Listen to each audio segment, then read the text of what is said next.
আজ ট্রেন জার্নিটা ভালোই উপভোগ করেছি। আষাঢ় মাস হওয়ায় আকাশ মেঘলা ছিল, ঝিরিঝিরি বৃষ্টি পড়ছে পুরোটা সময় ধরে। দীর্ঘ 6 ঘন্টা জার্নি শেষে ভোর ভোর সময়ে হেমায়েতপুরে এসে নামলাম। এখান থেকে 20 মিনিট পথ পাড়ি দিলেই আমার বন্ধু সুকান্তের বাড়িতে গিয়ে পৌঁছাবো। আমি ভুবন দাস, আমার বাড়ি ঢাকা শহরে। গ্রামীণ জীবন আমার স্বচক্ষে কখনো দেখা হয়নি। যাও হয়েছিল সেসব জায়গায় এখন আর কোনো প্রকৃতির ছোঁয়া নেই। বড় বড় দালান কোঠা নির্মাণ হয়েছে, আর এজন্যই সুকান্ত আমাকে ফোন করে আসতে বলে। হেমায়েতপুর গ্রাম নাকি অনেক সুন্দর। তাই আর লোভ সামলাতে পারলাম না। দুর্গাপূজার বন্ধ পেয়েছি বেশ কয়েকদিন। ছুটির এই দিনগুলো সুকান্তর গ্রামেই কাটাবো। হাঁটতে হাঁটতে বৃষ্টি জোরালো হতে লাগলো। আমিও জোরে পা ফেলতে লাগলাম।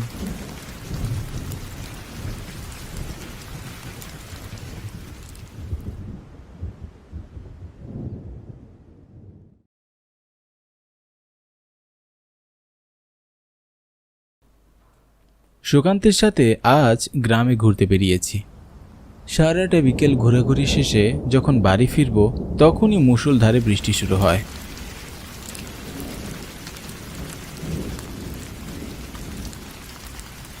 আমরা দুজনে গ্রামের একটা ছোট দোকানে গিয়ে বসি। সেটা ছিল একটা চায়ের দোকান। তুই তো এখনো কিছুই দেখিসনি। তোকে আজ রাতে গ্রামের বাঁশবাগানে নিয়ে যাব। তখন দেখবি পাতার ফাঁক দিয়ে আকাশটা কত সুন্দর লাগে। আমার তোদের গ্রাম খুবই পছন্দ হয়েছে, আর রাতের বেলা বের হতে আমার কোনো আপত্তি নেই। গ্রাম ঘুরবে ভালো কথা, কিন্তু রাতের বেলা বাঁশবাগানে ভুলেও যাস না। বাঁশবাগান দেখতে হলে দিনেই দেখ, রাতে বের হওয়া মঙ্গল নয়। সে কি হরণ দাদা, তুমি এসব কি কথা বলছো? যতদূর আমি জানি তুমি তো রাতের বেলাতেই সব কাজ করতে পারো। রাতের বেলা মাছ ধরা, দোকান খোলা, শ্মশান ঘাটে গিয়ে মরা পোড়ানো থেকে সব কাজ তো তুমিই করতে পারো। হ্যাঁ, তাই তো রাতে তোদের বের হতে নিষেধ করেছি। আমার অভিজ্ঞতা থেকে বলছি, কথাগুলো শোন বাছারা, তাহলে প্রাণে বাঁচবে। আমি আর সুকান্ত দুজন দুজনের মুখের দিকে তাকিয়েছিলাম। হরণ দাদার কথা কিছুতেই আমাদের বোধগম্য হচ্ছে না। বৃষ্টি থেমে গেলে আমরা দুজনে কথা বলতে বলতে চা দোকান থেকে চলে এলাম।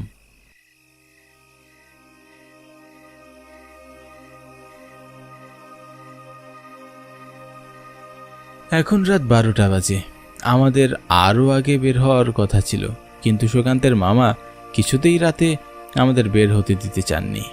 আর তাই মামা ঘুমিয়ে যাওয়া পর্যন্ত আমরা অপেক্ষা করি। বাড়ির সকলে ঘুমিয়ে পড়লে দুই বন্ধু রাতের আধারে বাঁশবাগানে যাওয়ার উদ্দেশ্যে বের হই। সুকান্তের বরাবরই সাহস একটু বেশি, ভূতপ্রেত নিয়েও আগ্রহের কমতি নেই। বাঁশবাগানের পাশে একটা শ্মশান ঘাট আছে। এই শ্মশান ঘাটে অনেক অস্বাভাবিক কিছু দেখেছে, কিন্তু আজ পর্যন্ত আমি কিছুই দেখিনি। আর তাই তো এইসবে আমার বিশ্বাস হয় না। আমিও খুব একটা বিশ্বাস করি না, তবে রাতের বেলা ভূতপ্রেতের কথা শুনলে বুকের ভেতরটা লাফিয়ে ওঠে রে ভাই। আমরা দুজনে গল্প করতে করতেই করছি। এদিকে পথে মুষলধারে বৃষ্টি শুরু হয়ে যায়।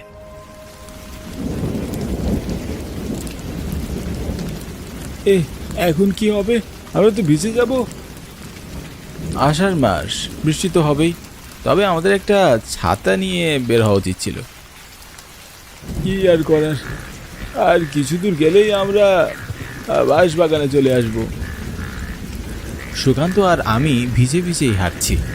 আষাঢ়ের বৃষ্টির রাত, আমরা ছাড়া আর কোনো জনমানব নেই। সুকান্তের ভয় না করলেও আমার কেমন যেন ভয় করছে। বৃষ্টির শব্দের সাথে সাথে ব্যাঙের ডাক আরও বেশি ভয়ানক শোনাচ্ছে। হাঁটতে হাঁটতে হঠাৎ মনে হলো কেউ যেন আমাদের পিছনেই হাঁটছে। আমি ভয়ে থমকে দাঁড়ালাম। আমাকে দাঁড়িয়ে পড়তে দেখে সুকান্ত অবাক হয়। কি দাঁড়িয়ে পড়লি যে? কিন্তু স্পষ্ট মনে হলো কেউ যেন আমাদের পিছনে হাঁটছে। পানিতে হাঁটার শব্দ সুকান্ত কি শুনতে পায়নি? মনে হলো যেন ওদের পিছনে কেউ হাঁটছিল। আমারও তো তাই মনে হলো, কিন্তু পিছনে তো কেউই নেই। তাহলে আমাদের মনের ভুল হবে হয়তো। আমরা দুজনে আবার হাঁটা শুরু করি, কিন্তু একটা ব্যাপার কিছুতেই বুঝতে পারছি না, একই সাথে আমাদের দুজনের ভুল কি করে হয়।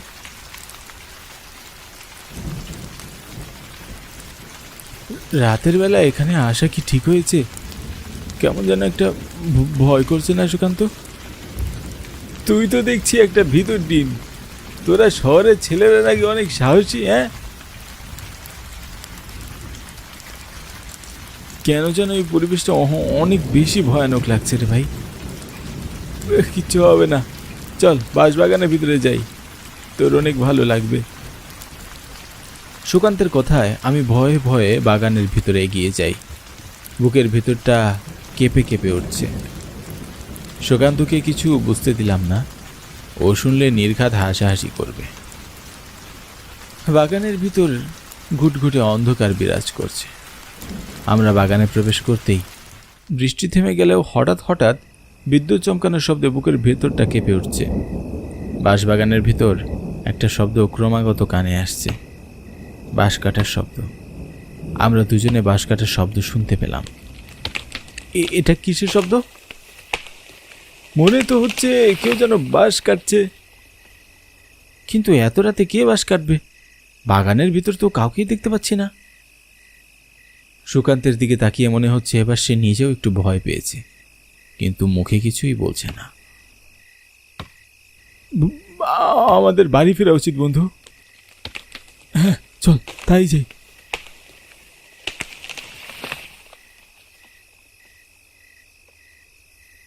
আমরা দুজনে যেই বাঁশবাগান থেকে বের হতে যাব, ঠিক সেই সময় দেখি হরণ দাদা আমাদের সামনে দাঁড়িয়ে। হরণ দাদা, তুমি এখানে? বাঁশ কাটতে এসেছি। এত রাতে বাঁশ কেন? আমার গিন্নি মারা গেছে, মরা পোড়াতে বাঁশ লাগবে, তাই বাঁশ নিতে এসেছি। হরণ দাদার কথা শুনে আমরা দুজনে হতভম্ব হয়ে তাকিয়ে থাকি। হরণ দাদার বউ মারা গেছে, এটা সে খুব স্বাভাবিকভাবে আমাদের বলছে কিভাবে? বিন্দুমাত্র শোক বা চোখে মুখে কোনো কিছুই ফুটে উঠছে না। তোরা যাবি আমার সাথে? কোথায় যাবো হরণ দাদা? শ্মশানে। মরা পোড়াতে আমাকে সাহায্য করবি? হরণ দাদার কথায় সুকান্ত রাজি হয়ে গেল। আমার মন কিছুতেই সায় দিতে চাইছে না। এই রাতের বেলা শ্মশান ঘাটে যাওয়াটা কি ঠিক হবে? সুকান্ত হরণ দাদার পিছু পিছু যাচ্ছে, আমিও ধীরে ধীরে এগোতে থাকি। বাঁশবাগান থেকে বেরোতেই একটা ভ্যানে সাদা কাপড় নিয়ে লাশ দেখতে পাই। লাশ দেখে আমার গা শিউরে ওঠে। এর আগে কখনো লাশ দেখতে যাইনি আমি। আষাঢ়ের রাত, ঠান্ডা বাতাস বইছে, চারিদিকে ঝিঝি পোকাদের সব ডাক, সব মিলিয়ে একটা ভৌতিক পরিবেশ বিরাজ করছে। কিছু দূর যেতেই একটা বড় শ্মশান ঘাট চোখে পড়ে। হরণ দাদা আমাদের দুজনকে উদ্দেশ্য করে বলে, তোরা লাশের পাশে থাক, আমি চিতা সাজাই। বৃষ্টিতে তো ভিক্ষের সব শেষ হয়ে গেছে। ঠিক আছে দাদা।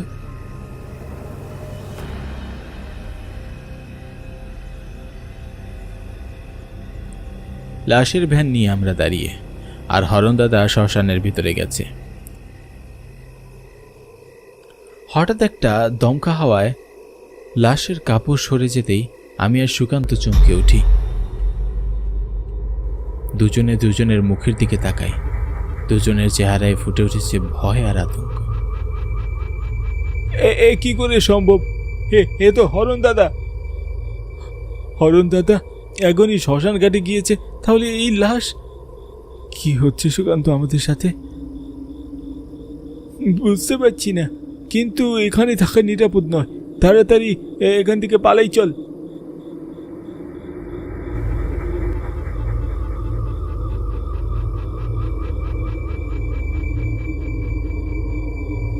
কোথায় যাচ্ছিস?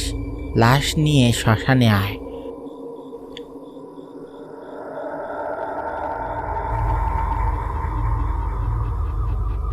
শ্মশানের সামনে হরণ দাদা, ভ্যানের ওপর হরণ দাদার লাশ।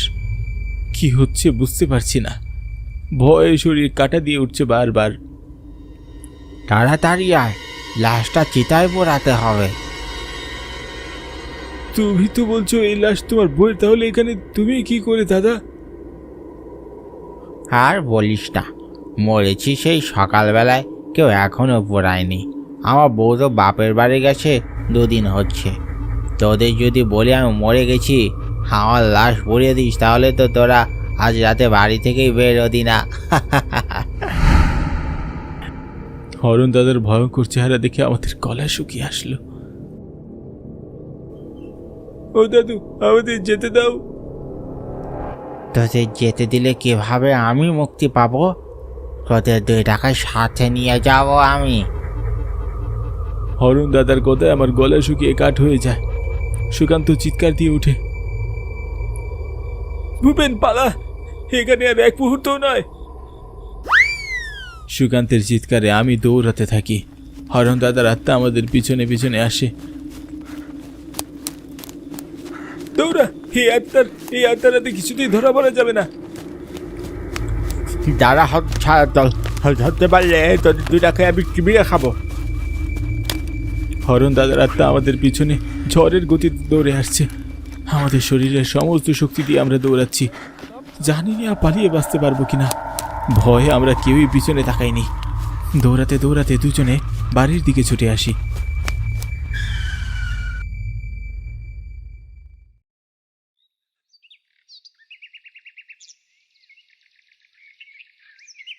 পরদিন আমি আর সবাইকে রাতের ঘটনা খুলে বলি। হরণ দাদার দোকান নাকি কাল সকাল থেকেই বন্ধ, অথচ আমি আর সুকান্ত গতকাল সন্ধ্যায় হরণ দাদার দোকানে বসে বৃষ্টি থেমে যাওয়ার জন্য অপেক্ষা করেছি। ভাবলেই শরীর হিম হয়ে আসে।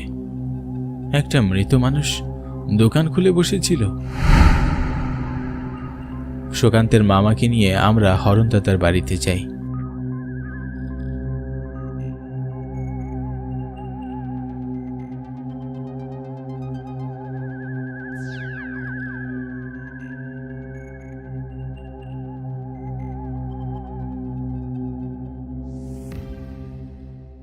আর গিয়ে কাঠের উপর হরণ দাদার নিথর দেহ পড়ে থাকতে দেখি।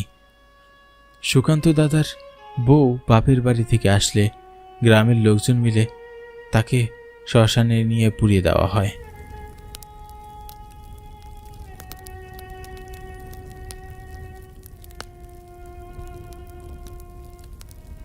বন্ধু সুকান্ত থেকে বিদায় নিয়ে আমি ট্রেনে ঢাকার উদ্দেশ্যে রওনা হই।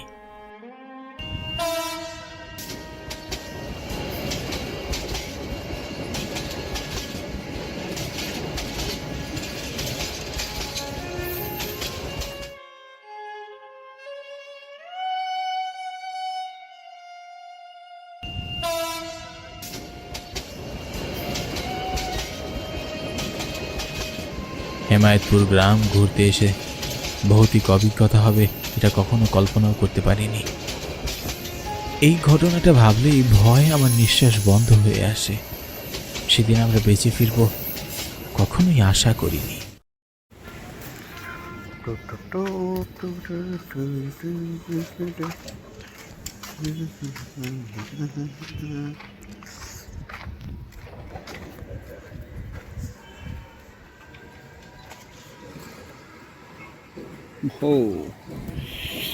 কেদিন সবাইকে চমকে উঠে